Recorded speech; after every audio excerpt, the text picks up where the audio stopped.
Welcome to S divine school. Myself Bina Bausmiya. आज हम standard 8 chapter number 2 Idgah notebook में देखेंगे।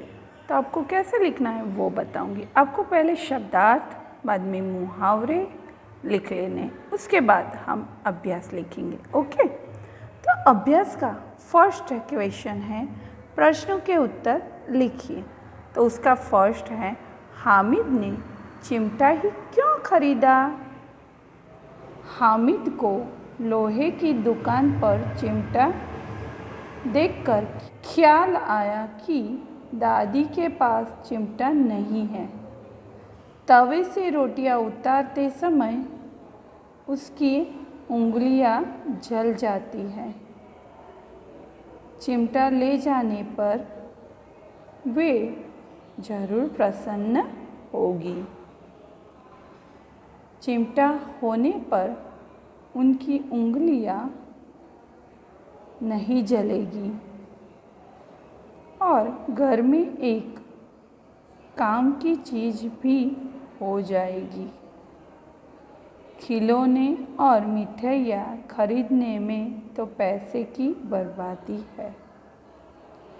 ऐसा सोचकर हामिद ने और कोई चीज़ न खरीदकर चिमटा ही खरीदा। देखो, मैंने ये बोला है, आपको शांति से सुनकर लिख लेना है। ओके, उसके बाद है आपका क्वेश्चन नंबर 2। चिमटा खरीदने के लिए हामिद कौन से कारण बताता है? तो ये WB लिखा है ना, तो ये आपकी वर्कबुक में है। तो आपको ये वर्कबुक में से देखकर लिख लेना है। उसके बाद है नंबर 3, बुढ़ी अम्मा का क्रोध स्नेह में क्यों बदल गया? तो ये नंबर 2 और 3 आपकी वर्कबुक में है। नंबर 4 आपको ये ओमिट करना है, नहीं लिखना है। ओके, फिर क्वेश्चन नंबर 2 है, इस कहानी का शीर्षक ईदगाह ही क्यों रखा गया है? इसके अलावा आप कौन कौन से शीर्षक देना चाहेंगे और क्यों? बराबर है। तो मैं इसका आंसर बोलूँगी, आपको लिख लेना है। ओके,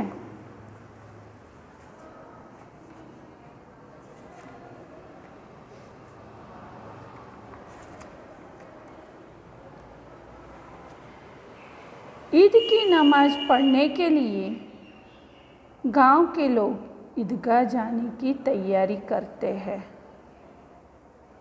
ईदगाह जाने का सबसे अधिक उत्साह लड़कों में है। हामिद उन्हीं में से एक है।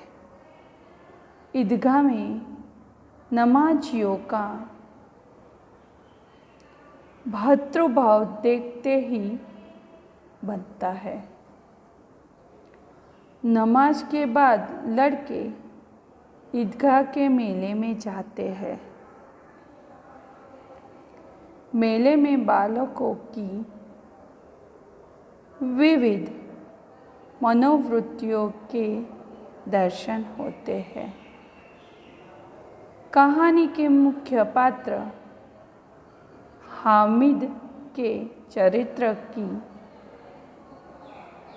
अनेक विशेषताएं ईदगाह के मेले में ही प्रकट होती है। इस प्रकार कहानी की मुख्य प्रवृत्तियों का केंद्र ईदगाह होने से इस कहानी का शीर्षक ईदगाह रखा गया है। फिर आपको पैराग्राफ करके लिखना है। ईदगाह के अलावा मैं कहानी के ये अन्य शीर्षक देना चाहूँगा। 1, हामिद ईदगाह के मेले में, हामिद और उसका चिमटा आदि। कहानी का उद्देश्य और आदर्श इन शीर्षकों से जुड़ा हुआ है। तो यहाँ पे हमारा क्वेश्चन नंबर 2 कंप्लीट होता है। हम पेज टर्न करेंगे तो देखो यहाँ पे आपको निम्नलिखित परिच्छेद को पढ़कर नीचे के प्रश्नों के उत्तर लिखिए। तो देखो यहाँ से यहाँ तक क्वेश्चन नंबर 1 है आपका है ऐतिहासिक ग्रंथों में परोपकार के कौन कौन से उदाहरण मिलते हैं। तो देखो यहाँ पे यहाँ से यहाँ तक बराबर। फिर सेकंड है ऋषि मुनियों ने हमें क्या सीख दी है। तो यहाँ पे है ना, यहाँ ऋषि मुनियों ने यह सीख दी है कि वहाँ से लेकर यहाँ उद्धार करो तक, है ना, वो सेकंड आपका आंसर आएगा। ये आपका फर्स्ट आएगा, ये आपका सेकंड आएगा। फिर थर्ड, देश एवं समाज की उन्नति किस प्रकार होगी। तो यहाँ पे है ना, सभी अपने सामर्थ्य और शक्ति के अनुसार यहाँ से यहाँ तक बराबर। फिर आपका क्वेश्चन नंबर 4 है, तो मैंने यहाँ पे आंसर लिख दिया है। आश्रित, अनाश्रित, अवनीति, उन्नति हो गए आपके।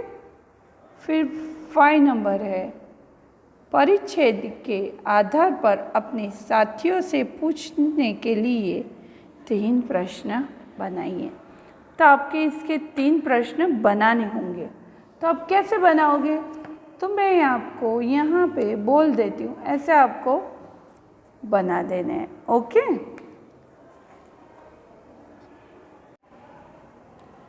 भारतीय समाज में युगों से क्या प्रवाहित होती है ना। फिर सेकंड, सभी धर्मों का मूल क्या है। और थर्ड, परोपकार के लिए लोग क्या क्या करते हैं। तो ये आपके क्वेश्चन 5 का आंसर हो गया। अभी क्वेश्चन नंबर 6, इस परिच्छेद को उचित शीर्षक दीजिए। तो क्या देंगे हम, परोपकार की महिमा, है ना, ये हमारा शीर्षक हो गया, मैंने लिखा हुआ है। देखो हमारा अभी ये प्रश्न नंबर 4 है, हमें ओमिट करना है, 5 भी ओमिट करना है। अभी हम स्वाध्याय देखेंगे। तो स्वाध्याय का प्रश्न नंबर 1 है, प्रश्नों के उत्तर लिखिए। तो ये पूरे आपके वर्कबुक में आ जाते हैं ना। तो आपको ये वर्कबुक में से देखकर लिख लेना है अपनी नोटबुक में। ओके, अभी सेकंड है आपका, तो ये वीडियो मैं भेजूंगी ना, उसमें से आपको देखकर लिख लेना है। पेंसिल में लिखित शब्दों के समानार्थी और विरुद्धार्थी शब्द लिखिए। तो ये आपको देख के लिख लेना है। फिर हमारा क्वेश्चन नंबर 3 है, मुहावरों के अर्थ देखकर वाक्यों में प्रयोग कीजिए। तो ये वर्कबुक में है, तो वर्कबुक में से देख के लिख लेना है। फिर ये आपको है ना कहानी बनानी है ना, आपको अभी सीखनी है बनाने के लिए। रूपरेखा के आधार पर कहानी पूर्ण कीजिए। तो आपको ये देखकर कहानी लिखनी है अपनी नोटबुक में। और क्वेश्चन नंबर 5, निम्नलिखित अपूर्ण कहानी को अपने शब्दों में पूर्ण कीजिए। तो ये मैंने ओमिट किया है, तो आपको ये नहीं लिखना है। ओके, तो यहाँ पे हमारी नोटबुक का जो वीडियो था वो कंप्लीट होता है। Thank you.